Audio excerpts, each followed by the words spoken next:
E aí pessoal, tudo bem? Bem-vindos a mais uma videoaula. Hoje, no nosso encontro de número 21, nós vamos falar sobre a NR16, atividades e operações perigosas.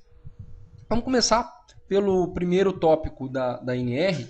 São consideradas atividades e operações perigosas as constantes dos anexos números 1 e 2 desta NR.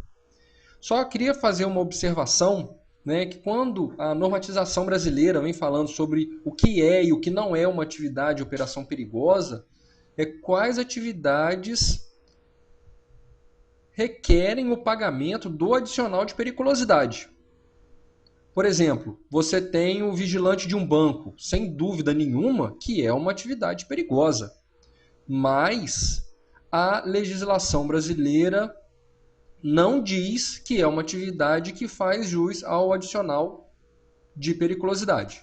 Então, quando a NR16 fala que são as atividades e operações perigosas, a dos anexos 1 e 2 da NR, fala que essas atividades fazem jus ao adicional de periculosidade, ok? Então, né, o anexo 1, explosivos, e anexo 2, inflamáveis.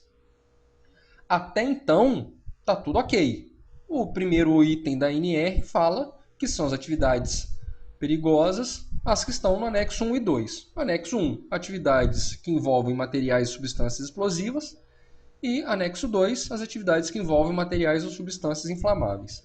Só que, é o famoso mas, né? Mas tem um anexo asterisco na NR16, que é o anexo que fala sobre as atividades que envolvem substâncias radioativas. Essas atividades presentes nesse anexo asterisco também fazem jus ao recebimento do adicional. Se fosse só até aí, já seria uma exceção, né? Porque o primeiro tópico fala que é só o que está no anexo 1 e 2 e, de repente, na própria norma aparece um anexo asterisco lá falando que são substâncias radioativas. Até aí tudo bem. Só que tem um outro detalhe. O decreto 93.412, de 14 de outubro de 86, fala sobre o pagamento do adicional de periculosidade às atividades que envolvem eletricidade. Tá, gente? Esse decreto, o link de acesso a ele está à disposição no nosso blog, sabinosst.blogspot.com, assim como a NR16 na íntegra, né? Esse decreto ele vem regulamentar uma lei que fala que o pessoal que trabalha na área elétrica, aí tem lá, né, algumas citações, algumas exceções, etc. Mas, em geral, trabalhou no ramo de eletricidade, apesar de não constar na NR16, também requer o pagamento do adicional. Ou seja, gente, para a gente encurtar a situação, é só pensar o seguinte: adicional de periculosidade, explosivo, inflamável e eletricidade. São esses três itens, né? Substâncias radioativas é bem mais raro a gente encontrar algum trabalho que envolva essas atividades que estão presentes nesse anexo da NR16. Então, explosivo, inflamável e eletricidade. Um argumento muito forte, gente, para usar com o empregador que nem sempre quer pagar todo o adicional devido ao trabalhador é esse argumento aqui, ó, o artigo 459, parágrafo 1º da CLT. A irregularidade, deixar de efetuar o pagamento integral do salário até o 5º dia útil do mês subsequente. Ou seja, gente, não pagar o adicional de periculosidade é uma infração por trabalhador que não recebe esse adicional. Geralmente, as irregularidades encontradas durante uma fiscalização do Ministério do Trabalho que chegam a ser autuadas, a esmagadora maioria dessas irregularidades é por quantidade de trabalhadores da empresa, não do estabelecimento, mas da empresa. Por exemplo, você tem uma grande rede de supermercados, o CNPJ é centralizado. Você foi numa loja que tem 40 trabalhadores. Se encontra determinada irregularidade nos caixas, né? Que é a NR17, questão de ergonomia, que a gente vai falar um pouco mais adiante. Em outra oportunidade, melhor dizendo, né? Então, a infração, por exemplo, essa rede de supermercados tem 3.000 trabalhadores, né? Você vai calcular, né, o valor da multa, se chegar a ser autuado, pelo número de 3.000 trabalhadores. Não é 3.000 vezes o valor da multa. Não é isso. Por exemplo, de 1 a 50 trabalhadores, a multa por irregularidade em relação ao caixa do supermercado, o valor é X. De 51 a 100 trabalhadores, é X mais Y. De 101 a 500 trabalhadores, e assim por diante. Mas infrações com relação a salário, deixar de pagar o valor integral do salário, não efetuar o pagamento de hora extra, por exemplo, limitar o acesso do trabalhador a dispor de forma integral do seu salário, é por trabalhador que não recebe o adicional, não recebe a hora extra e não consegue usar totalmente o seu salário.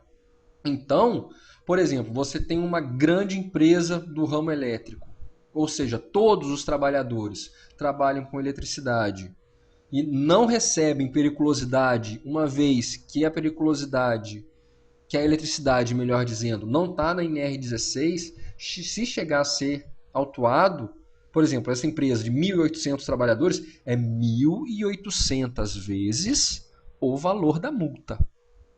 Tá, gente? Então, serve aí como um excelente argumento para os empregadores que, por má fé, que acontece, ou por desconhecimento, se recusam a efetuar o pagamento do adicional devido. Pelo menos é o que a fiscalização usa e dá muito certo. Ok, gente? Então, depois desses parênteses aí, só reforçando mais uma vez, correndo o risco de ser muito repetitivo. Explosivo, inflamável e eletricidade, ok? Substâncias radioativas, as presentes no anexo asterisco da NR16. Vamos adiante. O exercício de trabalho em condições de periculosidade assegura ao trabalhador a percepção, como eu disse com vocês na nossa videoaula 20, né? O recebimento, ou seja, o exercício do trabalhador em condição de periculosidade assegura ao trabalhador o recebimento de adicional de 30% incidente sobre o salário.